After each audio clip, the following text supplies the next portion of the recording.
Hey everybody, week 3 of the little things. I'm super excited to share with you something that's on my mind that's around tracking. And when I'm not just talking about tracking, like how many calls do you make in a given day, which is crazy important. You have to know how many calls it takes to get an appointment, to how many appointments, to getting a locked loan, to getting a locked loan. Do you know what your closing percentage is? Like, do you actually know it? Like, I know people that are in Builder understand what their capture is, but do you know what that is from your calls?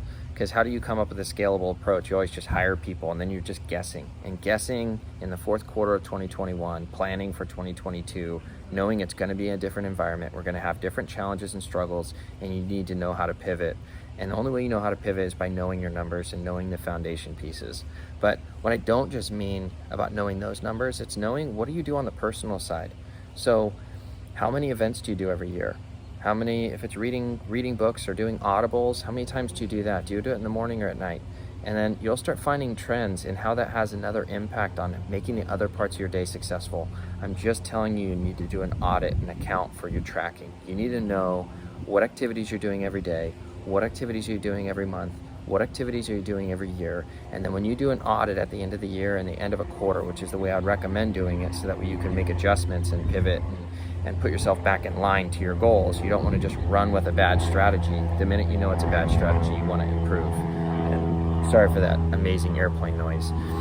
But you want to make sure and tactically have the right approach. And the only way you do that is by knowing your numbers, coming up with an actual business plan, and don't overdo it, but just know, and what you track improves. So you'll start finding yourself, like, if you knew how many calls you made in a day and then you found out how successful you were, you would double down on that approach. But so often we find people working in, whether it's a financial center or a real estate office or in a builder office or something else, and they find that 80-90% of their time is stuck in this environment, and they think that that should be equated to the majority of their business at least.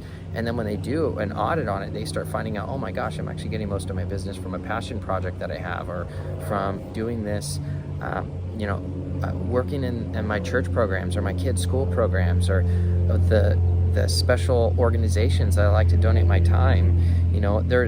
There's so many different ways that we can go about doing our business, but we need to have a better understanding of where we serve our group best.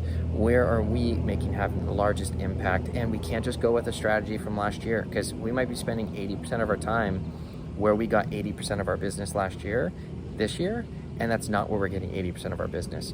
But you cannot be reactive anymore. The technology has really created these amazing opportunities, but it's been very disruptive, and you can't just stick to old plans. I can promise you, top producers today, if they stuck to doing the little things that I'm going to go through on this strategy, and you're going to find a theme here as we go into the end of the year, it kind of fits to if you're coming up with some business planning and preparing for the next year to really dissect and go into. I promise you, if they stuck to some of those core strategies that they put in place in the beginning, they would be twice the size they are today. And that could be a monster loan officer, people that are doing 250 million. This is a year that people are doing obnoxious numbers, and that in the most amazing sense. I don't mean that in a negative way, but we could be doing more.